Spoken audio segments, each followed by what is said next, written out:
नमस्ते, स्वागत छ यहाँहरूलाई मेरो च्यानलमा। आज म यहाँहरूलाई घरमा सजिलैसँग कसरी पिरो मिठो चिकन विङ्स बनाउने भनेर देखाउन गइरहेको छु। चिकन विङ्स बनाउनको लागि सबैभन्दा पहिला मैले लिएको छु चिकन विङ्स। म यो चिकन विङ्सको यो पार्ट चाहिँ काटेर फाल्न गइरहेको छु।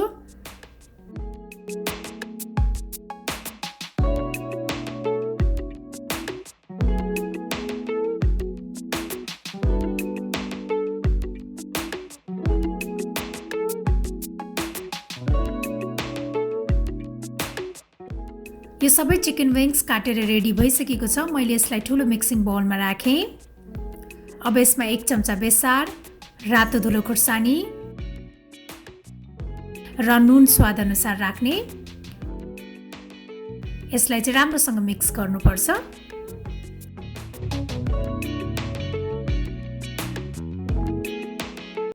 त्यसपछि यसलाई कभर गरेर आधा घण्टा जति राख्नुपर्छ।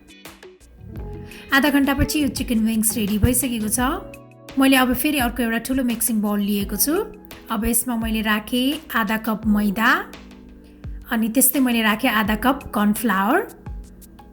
यदि यहाँहरूसँग कर्नफ्लावर छैन भने मैदा मात्रै राख्नु भए पनि हुन्छ। कर्नफ्लावरले चिकन विङ्सलाई एक्स्ट्रा क्रिस्पी बनाउन मद्दत गर्ने भएकोले मैले युज गरेको हो। त्यसपछि अब यसमा थोरै नुन राख्ने अनि मैले आधा चम्चा जति मरिचको धुलो पनि राखेँ। यसलाई चाहिँ राम्रोसँग मिक्स गर्ने। त्यसपछि अघि हामीले म्यारिनेट गरेर राखेको चिकन विङ्स पनि यसैमा राख्ने र अब यो सबैलाई चाहिँ राम्रोसँग मिक्स गर्नुपर्छ।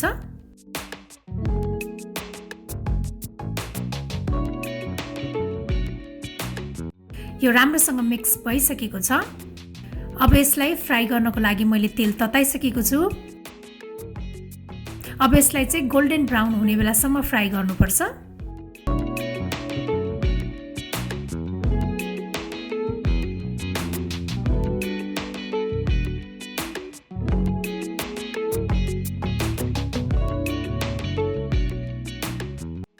हाम्रो चिकन विङ्स फ्राइड भइसकेको छ। मैले यसलाई एउटा प्लेटमा राखेँ।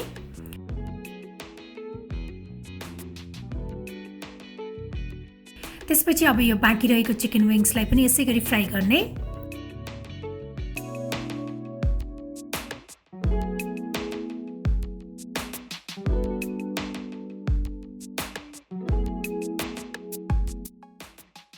सबै चिकन विङ्स फ्राइड भइसकेको छ। फेरि मैले एउटा प्यान बसालेको छु। अब यसमा चाहिँ थोरै तेल राख्ने। त्यसपछि मैले राखेँ मसिनो पारेर काटेको लसुन अनि अदुवा। यो लसुन अदुवालाई चाहिँ 1 मिनट जति भुट्नुपर्छ। लसुन अदुवा यतिको भइसकेपछि मैले यसमा राखेँ 1 ठुलो चम्चा सोया सस अनि त्यस्तै 1 चम्चा भिनेगार। यदि यहाँहरूसँग भिनेगार छैन भने थोरै केचप राखिदिनु भए पनि हुन्छ। त्यसपछि मैले राखेँ 1 ठुलो चम्चा चिल्ली सस। अब यो सबैलाई राम्रोसँग मिक्स गर्ने। अब यो ससलाई आधा मिनट जति पकाइसकेपछि मैले यसमा चाहिँ मरिचको धुलो पनि राखेँ। त्यसपछि यो मसिनो पारेर काटेको हरियो प्याज र हरियो धनिया पनि राख्ने। अब यो सबै चिजलाई राम्रोसँग मिक्स गर्नुपर्छ।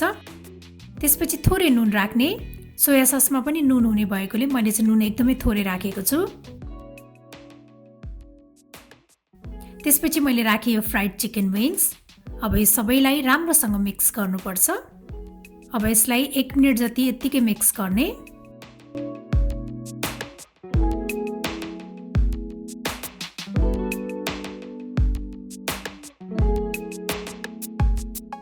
अब यो पिरो मिठो चिकन विङ्स चाहिँ सर्भ गर्नको लागि रेडी भइसकेको छ।